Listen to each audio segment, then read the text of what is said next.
What is feature engineering? Basically, this is the process of adding new dimensions or new features from the existing series. We've said that we had 22 series that were available to us.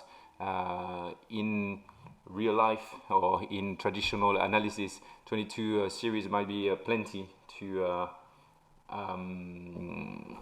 do analysis. However, in machine learning and nowadays what's called big data, the more the merrier. So we want to have a bit more ammo in order to feed our model and give it the chance to find patterns in the data. So how do we do that? Well, basically, it can come from many different sources. The first one is from insight.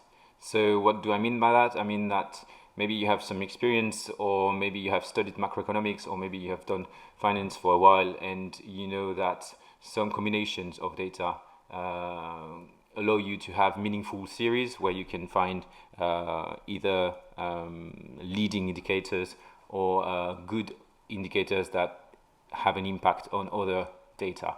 So if I go back to my code, this is what I have done here in the first block of the feature engineering code. What do I do here is I take the raw data and I add it to 4 new new series. The first one is what I've called goal attractiveness versus holding cash. So here easily I'm just doing a ratio. I'm dividing gold spot by the dollar index, and I'm calling this gold attractiveness. So that could be a gauge of defensiveness if people prefer holding gold to holding dollars. The second one is the VIX over the V stocks. So basically the implied volatility of the S&P in the US divided by the implied volatility of the Euro stocks in Europe, and that could be a gauge of whether the cycle is more advanced in the US than it is in Europe. So again, we're adding a new ratio to our data set. The third one I've called it developed market versus emerging market.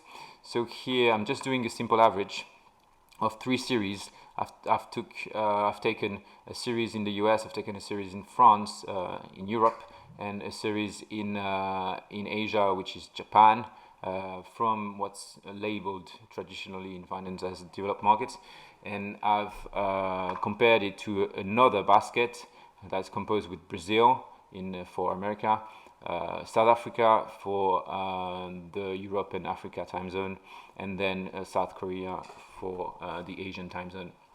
So here again, I'm computing the ratio and I'm adding it to my data set.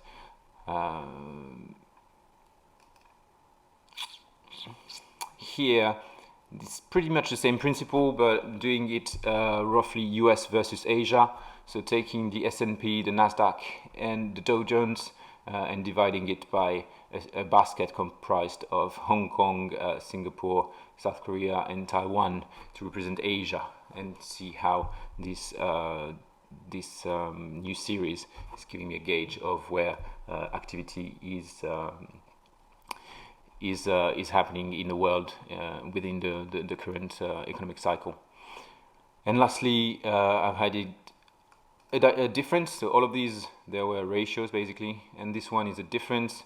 And I'm just subtracting the nominal 10-year yield from the break-evens to get the real rates, the 10-year real rates in the US, which is basically giving the real price of money in dollars.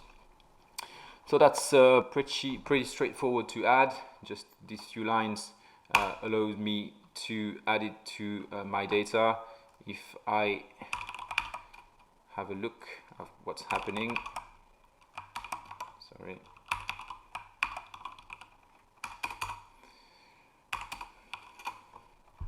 I can see I have added,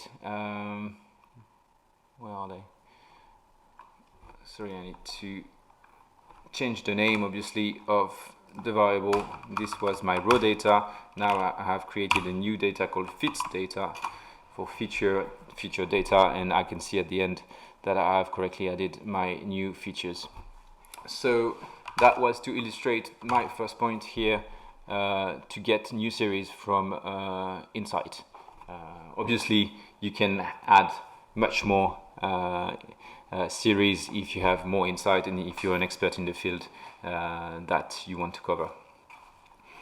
The second way to add new features is to basically make each series undergo a series of transformation. So I call them endogenous transformations because I'm only using the series itself to create those transformations. So most models, it's not the case for all models, but most models, they use as input data that looks like a data frame or data table. It means that the model will read row by row. So if you give it a dimension of time, like a row is a date, for example, then the model will only see one row at a time, so one only point in time. So that's why adding lags here makes sense, because you want the model to see what happens like at date t, but you probably want the model to see what happened in the past as well. If you don't do the lagging, then your model will only have one data point. So it's quite important to add the lags. Differences and ratios, these are for changes, so you can have the 1 week change, the monthly change, and for example quarterly changes, either by differences or by ratios. So ratios are relative, they don't depend on scale, whilst differences are a scale sensitive, so it depends on the nature of your data. You can check that and add that later, and use the most appropriate one to add the feature. And lastly, we are talking about finance, so popular method for endogenous transformation of financial time series is technical analysis. Here I will use the classic moving averages and also the RSI, which is an oscillator indicator. So let's just jump into the code and see this part. So here we are looking at endogenous features on each series, and again I'm going to cover everything that I just said. First of all, I'm just going to compute the changes. ROC is rate of change, so that's the relative changes of each feature data on a 5-day basis. We are talking about business days here, so week on week, month on month, and then quarter on quarter. So I can add that fairly quickly by running this. Then we need to be a bit careful when we're talking about ratios, because if we have data, for example, rates that are very low by nature, and even more low at the moment, the numbers can be close to zero, and then when you divide by zero, obviously the program is not going to be happy. So here I'm just doing a little bit of cleaning and making sure that if there is a ratio that's blowing up because the denominator was zero, then I get rid of that value and I just replace it with the latest value that was available. So I'm just going to run this. And then what we can add too is volatilities, realized volatilities of each series, because we can just use the standard deviation of the few past days or months to do this. So let's just run this. Here I'm adding the 1 month volatility and the 3 months volatility. Here we go. I need to again make sure that the labeling is correct on my data set. Let's just take a look at what it looks like so far after adding these. Here we go. Okay, so I've added already quite a few features now. We can see that before we started to add the ratios, we would stop roughly here, and now we've added all the changes correctly labeled, and also the volatilities on a 1 month, 3 months basis. Now we can move on to moving averages. Again, that's pretty much the same idea. We are going to add the 1 week, the 1 month, there is a typo here, and the 1 quarter, the quarterly moving average. So let's just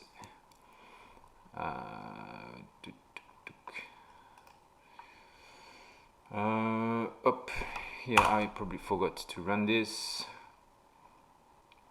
So let's go back to moving averages. Here we go. I'm adding the moving averages again. Moving averages, I've told the function here to potentially deal with missing values by adding NAs. So I want to make sure that when there is an NA in the middle of a series, then it's replaced by the previously available value. So here we go. I'm using this to rename my columns so that it's correctly labeled, and then I am going to define this diff calls, which is basically everything, all the raw data plus the moving averages, and we'll see in a minute why we're doing that. So I'm just keeping track of that. And lastly, I've said technical analysis, we're going to use moving averages and RSI. So here we go, we are at the RSI level. So with this, I'm adding the 1 week, the 1 month, and the 1 quarter RSI to my data. And again, I'm adding the fact that this should be tracked in this this variable called diff calls. And here we go. This is where I'm using diff calls. So basically, what I've said is I want to have the moving averages, I want to have the RSI, I want to have volatilities, and I want to have all the levels of the data. This is what is in diff calls to be differentiated, not in as a ratio, as a relative this time, but in terms of absolute level. So absolute difference, just one minus the other. So it's the week-on-week change, month-on-month change, and quarter-on-quarter change from the level perspective. So I'm adding that to my data frame, and let's have a look at what we have now. We have a lot of NAs, obviously, because I'm looking at the head. So the head of the series is the first line, basically, in R. If I look at the tail, it's going to be slightly better. Yeah, that's it. So we can see we have a lot of series now. How many dimensions we have?